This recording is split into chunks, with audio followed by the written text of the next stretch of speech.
교수님 무슨 뭐 중간에 하실 말씀 있으시죠? 제가 없는 게 더 편하시죠?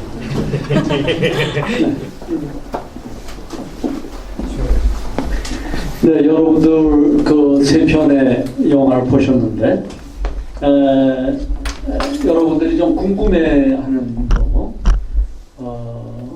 그것이 꼭 영화 속의 이야기가 아니고 일반적으로 그 우리 주변에서 특히 그 노년 세대들에 대해서 내가 이해하기가 좀 어렵고 좀 불편한 거 이런 것들이 있으면 얘기를 해주면 그런 것이 왜 어떤 문제가 있어서 그럴까 하는 거에 대해서 이야기를 좀 나누고 싶어요.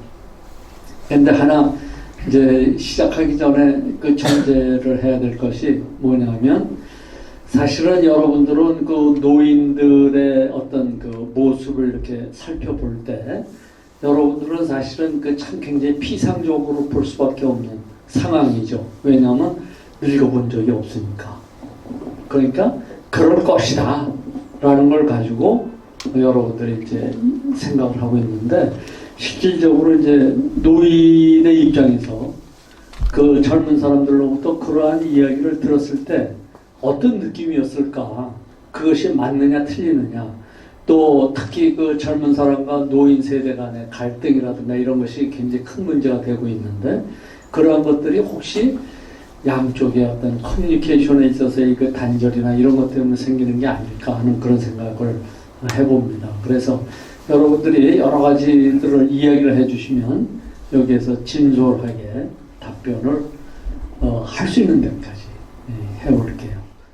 을 하고 있던 게 없어서 뭐부터 얘기를 해야 할지 모르겠는데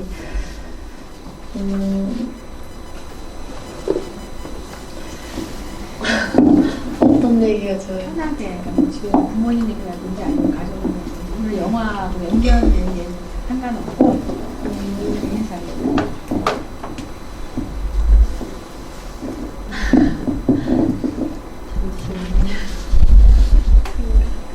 지금 부모님 세대가 어떻게 되는 거예요? 지금 부모님이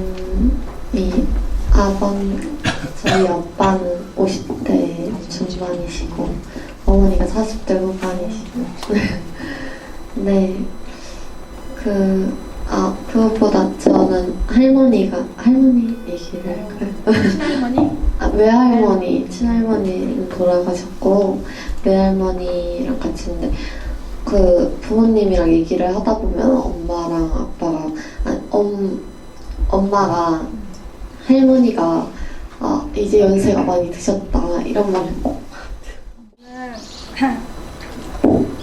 저는 저희 할아버지랑 할머니가 양평에 사세요. 그래서 자주 명절이나 이럴 때 아니면 자주 못 뵈서 그래서 할아버지 할머니가 자주 저한테 전화도 해주고 그렇게 하라고 말씀하시는데 저도 정말 목소리 듣고 싶고 보고 싶고 전화하고 싶은데 뭔가 하면 할 말이 없어가지고 좀 잘 안 하게 되더라고요. 그래가지고 어떤 이야기를 해야 할머니 할아버지랑 재밌게 대화할 수 있을지 그런 게 궁금해요.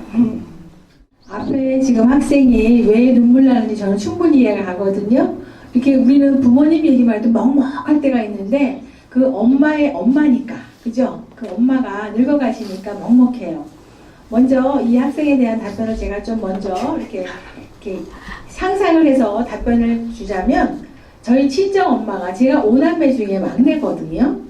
그래서 저도 60대 중반이 훨씬 넘었지만 저희 큰오빠는 먼저 돌아가시고 저희 친정 엄마가 올해 101 되셨어요. 101세. 작년에 백수잔치를 했고요.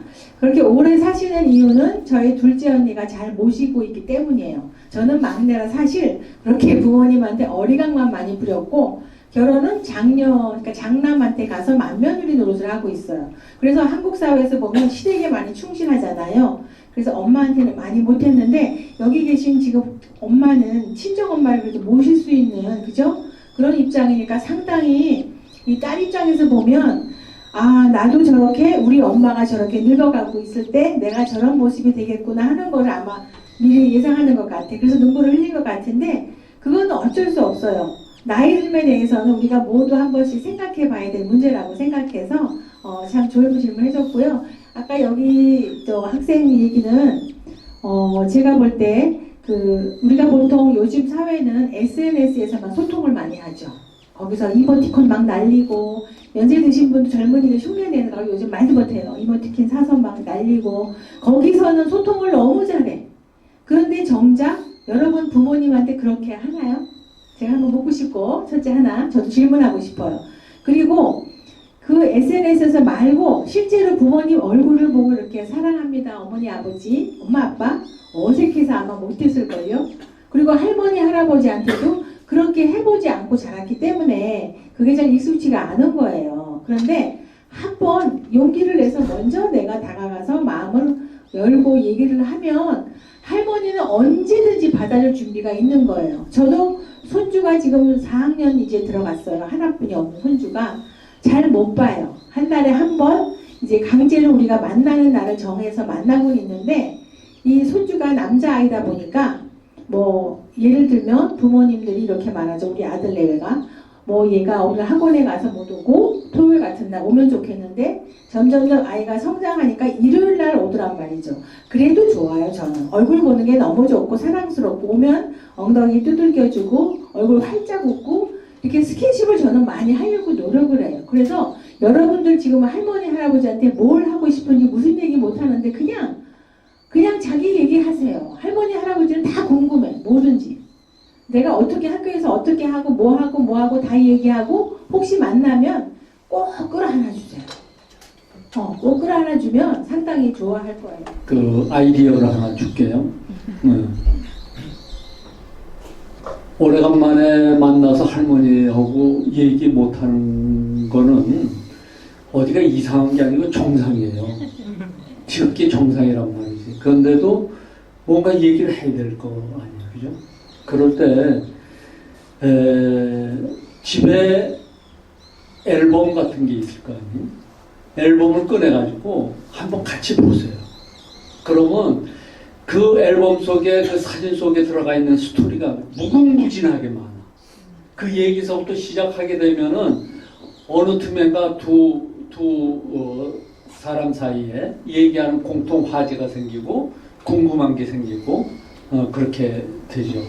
그래서 집에 있는 거 앨범 같은 거 그냥 어디에 신주단지 모셔놓듯이 이렇게 하지 말고 항상 가족들이 오면 또 친구들도 마찬가지예요. 친구들도 오면은 그것을 갖다 펼쳐놓고 같이 이야기를 하다 보면 얘기거리가 무궁무진해진다고. 그러니까 그 걱정 안 해도 될 거예요.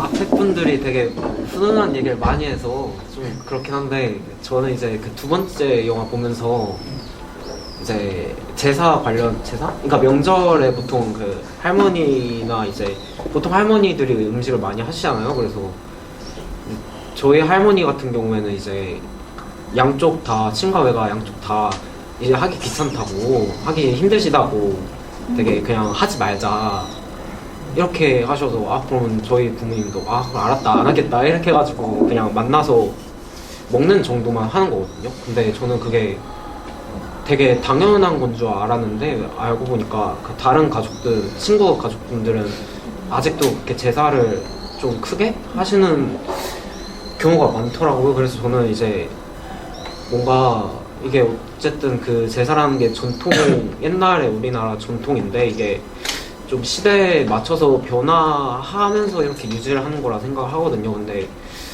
다른 노인분들께서는 그 제사에 관해서 어떤 생각이신지. 제가 제사 문제는 제가 피부를 느끼고 살아서 저는 유교적 전통이 강한 경상도 종갓집, 소종갓집 맏며느리입니다.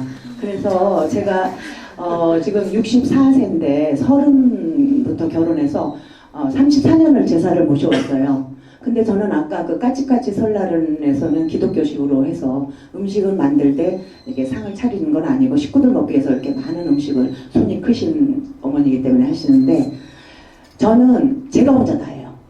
제가 혼자 다 하고 며느리 3남 3녀 시댁이 맞인데 그냥 제가 한 사람만 희생하면 돼요.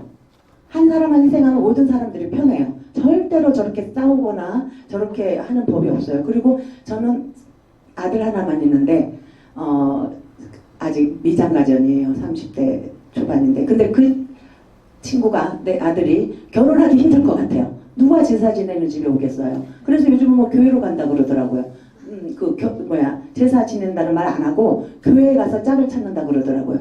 왜냐하면 요즘 젊은 여성분들은 중국 여성들처럼 닮아가지고 대접만 받으려고 그러고 험한 일 안 하려고 그러잖아요. 근데 제사는 상당히 힘들어요. 준비 기간이 너무 길잖아요. 그거 그대로 장만해다가 좀 팔 많이 아파요. 현재도. 그래가지고 그걸 다 장만했다가 상에 다 올렸다가 그것도 다 내렸다가 나눠서 또 제가한테 다 나눠주고 그런 거거든요. 근데 제가 어젠가 그 서원에 대한 거 MBC에서 서원을 우리나라 서원 그 이렇게 잘 찍은 것들을 봤어요. 그 서원 문화를 보니까 나는 이해가 다 되죠. 응? 도산 서원서부터 쫙 나오는데 그런데 지금 학생이 말씀하신 대로 우리나라는 과도기예요. 유교도 버리지 못하고 그렇다고 100% 기독교나 그런 것도 아니고 종교의 자유가 있는 나라이기 때문에 그러고 어떡할 거예요? 호남지방, 영남지방 뭐 충청지방 대대로 뿌리 깊게 내려오는 유교 집안이 있는데 가풍이라는 게 있는데 저도 친정에 교회 다녔었어요. 근데 시집을 가니까 내가 진짜 거기에 동화되지 않으면 나는 이혼하겠더라고요.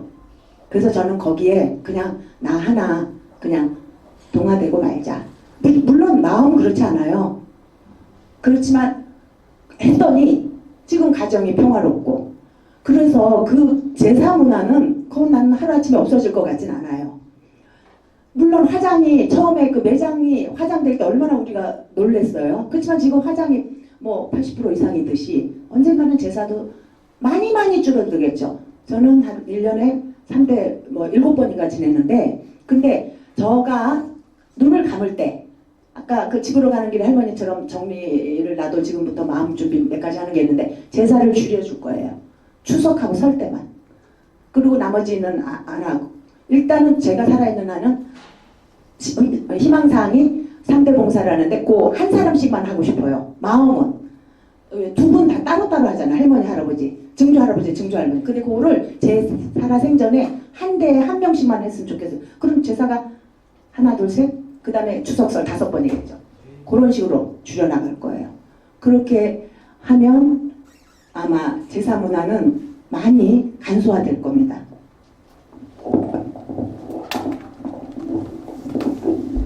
제사가 어떤 그 종교적인 예식이다. 이 생각은 좀 많이 달라졌어요. 그죠? 오히려 그걸 이제 매개로 해가지고 가족들이 같이 모여서 밥 한 끼 같이 먹으면서 서로 소통할 수 있는, 교류할 수 있는 이런 기회로 생각을 하는 게 좋지 않을까 생각이 되고요. 지금 이미 다 그것이 보편적으로 그렇게 되고 있는 것 같아요.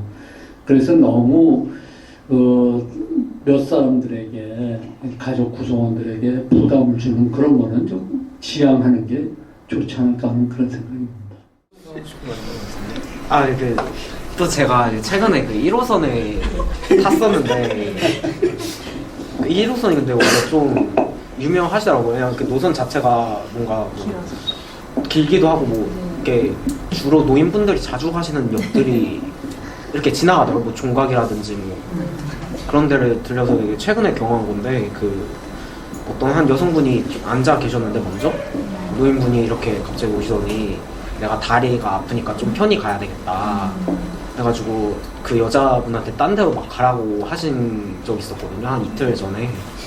그래서 다리가 아프니까 뭐 그럴 수 있긴 한데 분명 이렇게 자리는 되게 많았단 말이에요. 그래서 뭔가 이해가 되긴 하는데 그쵸. 근데 그 어르신께서 젊은 그 여자분한테 공손하게 했어요? 아니면 불편하게 했어요? 태도가 어땠어요? 일단 반말을 좀 하셨고 나중에 점점 언성이 높아지시고 부모뻘 되는 사람한테 이래도 되냐 근데 여성분께서는 그렇게 딱히 막 뭐 욕설을 하거나 그러신 적은 없었거든요. 그래서 네. 그러면 지금 말씀하시는 학생 입장에서 볼 때 객관적으로 어느 분이 옳다고 생각하세요? 저는 제가 만약에 그 여성분이었다면 저는 저 같은 경우에도 그렇게 했을 것 같은데, 그래서 여성분이 결국 딴 자리로 옮기셨거든요. 저는 여성분이 옳았던 것 같아요. 저도 그렇게 생각하거든요. 아, 네. 근데 모든 분이 뭐 다 그러실 거라고 생각은 안 하긴 하는데. 네, 여러분들 가족 중에 지금 그 연세가 많으셔가지고 그 거동이 좀 불편한 그 가족이 있으신 분 한번 손 들어 보실래요? 그래요. 그럼 우리 저기한테 한번 물어볼게요. 아무래도 이제 돌보려면 가족들이 돌봐야 되겠죠. 사실은 적지 않은 고통이 따를 것 같은데 어떻게 하고 계시나요? 저 같은 경우에는 이제 할머니, 친할머니가 두 분이 계셨거든요. 역사적인 이런 걸로 인해서 할머니가 두 분이 계셨는데, 이제 큰할머니가 104세셨고 올해 돌아가셨어요. 그리고 작은 할머니도 지금 90 후반대의 나이신데 두 분 다 치매가 오셨어요. 그래서 이제 두 분을 같이 집에서 돌보고 요양을 하고 있었는데 이제 도저히 근데 이러다가 큰할머니께서 아예 뇌진탕이 오셔서 거동이 불편한 상황이 되신 거예요. 그래서 큰할머니는 그 요양병원에서 모시고 작은할머니만 집에서 모시던 상황이었는데 사실 치매 가족을 집에서 모신다는 것 자체가 말이 안 되는 거거든요. 하루 종일 붙어 있어야 되고 아침부터 저녁까지 차려드려야 하고 이래서 그래서 제가 학교 다니고 할 때는 제 동생이 학교를 안 간다거나 이렇게 수업 시간도 맞췄고요. 아니면 부모님들도 계속 이렇게 돌봐주신다거나 하는 거였는데 돌봄 노동이 가정의 영역으로 들어오게 되면 이게 가족들이 실생활을 제대로 영위를 할 수가 없어요. 그래서 이제 또 큰할머니를 병원에 보냈는데 이제 완전 상반된 케이스가 하나 만들어진 거잖아요. 근데 또 병원에 계시는 할머니는 삼시세끼 다 받아서 드시고 근데 또 이제 할머니 나이 많으시니까 친구는 잘 못 사귀시는 상황이고 하니까 이제 거기서 또 나름대로 죄책감이 생기는 거예요. 할머니가 외로운 상황에 처해져 있다. 집에 계신 할머니는 그나마 저희랑 뭐 투닥투닥 거리면서 싸우기도 하고 말도 하면서 유대관계를 쌓을 수 있는 환경이 마련이 되어 있는데 병원에는 요양돌봄사가 그냥 밥만 떠먹여주는 식으로 했는데 저희는 일주일에 2번씩은 갔는데 그래도 마음 한켠에 죄책감이 너무 크게 드는 거예요. 그래서 요양이라는 게 정말 개인의 입장에서도 해결하기 어렵고 그렇다고 이 사람들을 병원에 보내도 또다시 우리가 한 번씩 고민하게 되는 지점이 있어서 이걸 어떻게 사회적인 영역으로 다시 돌려보내서 우리가 함께 요양에 대해서 이야기하고 고민해 보아야 하는가에 대해서 최근에 가장 생각이 많았던 것 같아요. 그 심사를 받지 않으셨어요? 심사. 네. 그 요양병원에 보내는 등급 같은 등급 받으시 그거는 아빠가 다 처리하셔서 저는 잘 모르겠어요. 네, 그 뒤에 또 저는 이 정도까지 고독이 불편하시지는 않으셔가지고 아니 그래도 하여튼 그 가족이 돌봐드리지 않으면 정상적인 생활하기가 좀 쉽지 않으신 그런 분은 안 계세요? 네, 아직까지 할머니가 걷기도 힘드시고 치매기도 약간 있으시고 위정 감각 손상도 있으셔서 어머니께서도 같이 집에서 살자고 하시는데 아직 할머니께서 반대를 하셔가지고 네, 이렇게 거독이 그렇게 불편할 정도까지는 아닌데 네, 그러고 있어요. 그래요. 또 있으신 분 한번 손 들어 보시죠. 예전에 한번 이런 내용을 가지고 서울시에서 어떤 좋은 방안이 없을까 하는 걸 가지고 논의를 해본 적이 있었어요. 그때 어떤 얘기들이 나왔느냐 하면 그렇습니다. 만약에 우리 가족 중에 할머니가 또는 할아버지가 그렇게 옆에 딱 붙어서 해결해 주지 않으면 해결이 안 된다 하게 되면 사실은 정말 그거는 한 사람이 자기 일상생활을 포기하지 않으면 해결이 안 되거든요. 그래서 사실은 그게 굉장히 큰 문제다. 그렇다고 해서 이거를 그냥 요양병원이나 뭐 이런 데다가 그냥 평균적으로 보면 요양병원이나 또는 요양원 같은 데는 아무리 건강한 상태라 하더라도 입소하면은 7년 이내에 돌아가신답니다. 그러니까 그만큼 환경이 안 좋다는 거죠. 그래서 그런 것들을 갖다 해결하기 위해서 어떤 좋은 방법이 있을까 이런 얘기가 있었는데 이거를 요새 이제 아파트들이 많이 있잖아요. 아파트 동 단위로 예를 들어서 동 단위로 보면은 뭐 100가구 뭐 이렇게 되면은 그 중에서 적어도 10% 정도는 그런 가족이 있어요. 그런 분들을 한 대 모아가지고 그 안에서 집을 하나 얻어가지고 별도 수용소를 운영하는 거죠. 그래가지고 가족들이 돌아가면서 돌봄 제도를 하는 게 어떠냐 하는 그런 얘기가 있었어요. 소위 말하자면 돌봄 품앗이지, 그죠? 물론 이것이 현실적으로 가능한지 하는 거는 여러 가지 기술적인 문제도 있고 의료학적인 어떤 의학적인 그런 문제도 있고 하기 때문에 보다 더 검토를 해야 되겠지만 적어도 복지 차원에서 이것은 국가적으로 뭔가 해결 방안을 해주지 않으면 안 되겠다 하는 그런 생각들을 가지고 있는 것 같아요. 그죠? 네, 그 밖에 또 다른 거 또 문제 없을까요?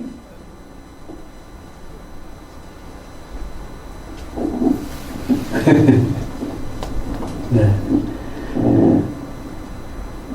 지금 이 기회가 또 이렇게 자주 있는 건 아닙니까? 못한 거 한번 해보죠. 다시 올까봐. 또 없으시면은 제가 하나 당부드리고 싶은 게 있어요. 노인들은 여러분들이 보기에 젊은 사람들이 노인들을 보기에 일반적으로 보편적으로 어떤 생각을 가지고 있느냐.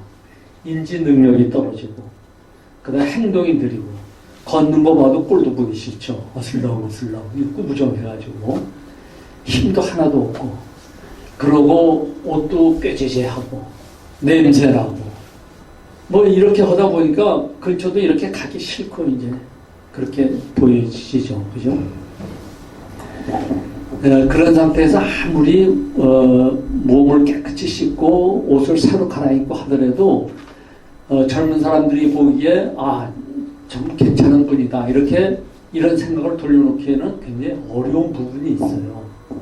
그런데다가 노인들의 특징이 젊은 사람들이 느끼기에 뭐냐면 자기 말만 하고 고집 세고 타협이 안 되죠. 이런 거 보면서 절벽을 느끼죠. 소통하는데.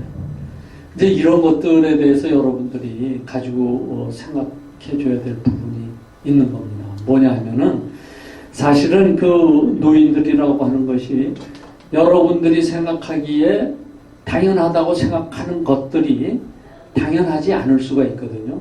왜냐하면 그 당시에 그분들이 사셨을 때는 그게 당연하지 않았기 때문에.